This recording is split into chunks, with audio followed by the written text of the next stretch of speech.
আজ বৃহস্পতিবার ৪১৯ জন যাত্রী নিয়ে প্রথম হজ ফ্লাইট সকাল ৭টা ২০ সৌদি আরবের জেদ্দার উদ্দেশ্যে যাত্রা করবে।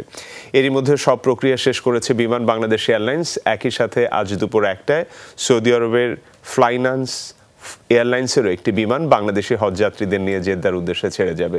মুসল্লিদের ভোগান্তি কমাতে বাংলাদেশ অংশের ইমিগ্রেশন হচ্ছে আশকোনার হজ ক্যাম্পে, আর সৌদি অংশের হজরত শাহজালাল আন্তর্জাতিক বিমানবন্দরে।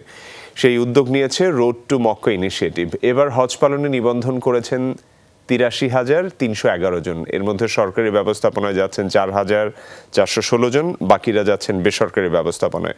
যদিও এখনও প্রায় অর্ধেক মুসল্লির ভিসা হয়নি। সকালে বিমানবন্দরে হজ ফ্লাইট উদ্বোধন করেন ধর্মমন্ত্রী ফরিদুর হক খান। সেখানে দোয়া এবং বিশেষ মোনাজাতেও অংশ নেন হজ যাত্রীরা। একবার হলেও যেন আল্লাহর ঘর তওয়াফ করানোর তৌফিক দেয় আল্লাহ, সেই হিসাবে আল্লাহ তৌফিক দিয়েছে।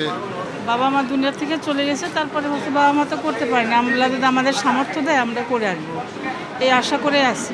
ইনশাল্লাহ সকল কাজ এই পর্যন্ত ভালোভাবে হয়েছে। আল্লাহ পাক যেন আমাদের হজ যাত্রাকে সহজ ও নিরাপদ করে দেন, সমস্ত বালা মুসিবত থেকে হজ যাত্রীগণকে সুরক্ষিত রাখেন। বিমান যাতায়াতের সময় সম্মানিত হজ যাত্রীগণ কোনোরূপ অসহায়ত্ব বোধ না করে কিংবা অস্বস্তিতে না ভেঙে পড়ে সেদিক কিন্তু দৃষ্টি রাখতে হবে। হজযাত্রার খবর জানবো সহকর্মী শওকত মঞ্জুর শান্তর কাছ থেকে। তিনি আছেন আশকোনার হজ ক্যাম্পে। শান্ত, শুভ সকাল। আজ তো মোট 7টি হজ ফ্লাইট সৌদি আরবের উদ্দেশ্যে ছেড়ে যাওয়ার কথা। আমরা একটা ফ্লাইটের কথা জানালাম 7টা 20-এ। বাকি হজ যাত্রী হজ ক্যাম্পের প্রস্তুতি কেমন দেখছেন, আমাদেরকে বিস্তারিত জানাবেন।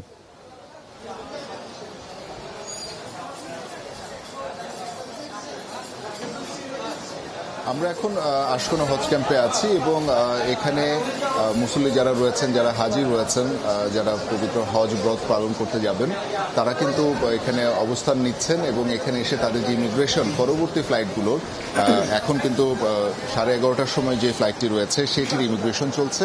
এবং এই যে ব্যবস্থাপনা, এই ব্যবস্থাপনায় কিন্তু হাজি যারা রয়েছেন তারা কিন্তু স্বস্তি প্রকাশ করেছেন যে হজ ক্যাম্পেই আসলে তাদের যে আনুষ্ঠানিকতাগুলো রয়েছে, কাগজপত্র, ইমিগ্রেশন, সব ধরনের মালামালের যে বুকিং সেগুলো সম্পন্ন করে ট্যাগ দিয়ে কিন্তু তারা এখান থেকেই আসলে গাড়িতে উঠছেন, যে গাড়িটি সরাসরি তাদেরকে একদম বিমান পর্যন্ত উঠিয়ে দিয়ে আসছে।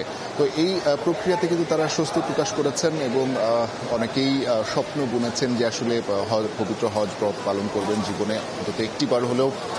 সেই চোখে মুখে যে একটা কাবা শরীফ দেখার যে একটা মোহ, সেই চোখে মুখে কিন্তু সেই আবিষ্ট ভাব আমরা কিন্তু দেখতে পেরেছি এবং অনেকেই নিজেদের উচ্ছ্বাস প্রকাশ করেছেন যে আসলে দীর্ঘ অনেক দিনের স্বপ্ন পূরণ হতে যাচ্ছে। হয়তো বা আর ঘণ্টাখানেক পরেই তারা সৌদি আরবে পৌঁছাবেন এবং সেখানে গিয়ে আল্লাহর ঘর দেখার সুযোগ পাবেন, কাছ থেকে ছুঁয়ে দেখার সুযোগ পাবেন। সেই যে একটা ভালো লাগা এবং ধর্মীয় যেই ভাব গাম্ভীর্যের যে বিষয়, সেটি কিন্তু তাদের প্রতিটি পদে পদে কিন্তু আমরা দেখতে পাচ্ছি এবং তারা কিন্তু দোয়া করছেন দেশবাসীর জন্য, পরিবার পরিজনের জন্য এবং প্রত্যাশা করছেন তাদের এই হজ ব্রত অত্যন্ত সুষ্ঠুভাবে সম্পন্ন করতে পারবেন, আল্লাহর ঘরে গিয়ে দেশবাসীর জন্য দোয়া করতে পারবেন এবং সারা জীবনের যেই প্রাপ্তি অপ্রাপ্তি পাপবোধ রয়েছে অথবা ধর্মীয় যেই আচারগুলো রয়েছে সেগুলো তারা সম্পন্ন করতে পারবেন,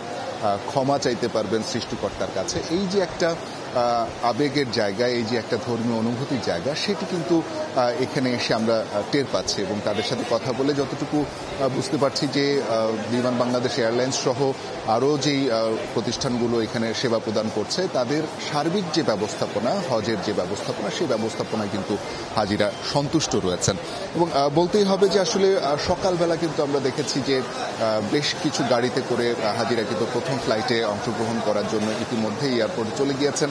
এখন 11টার সময়ের যে ফ্লাইট রয়েছে সেটির প্রস্তুতি চলছে, এরপরেই চলবে দুপুর 1টার সময় যে ফ্লাইট সেটির প্রস্তুতি। এবং এখানে মুসল্লিরা যখন আসছিলেন তাদেরকে আসলে নির্দেশনা দেওয়া হয়েছে যে তারা কখন হজ ক্যাম্পে আসবেন। ঠিক সময় মতো যারা পৌঁছাচ্ছেন তাদের কার্যক্রমগুলো দ্রুত হয়ে যাচ্ছে এবং তারা হয়তো খুব বেশি সময় অপেক্ষাও করতে হচ্ছে না। শান্ত, ধন্যবাদ আপনাকে।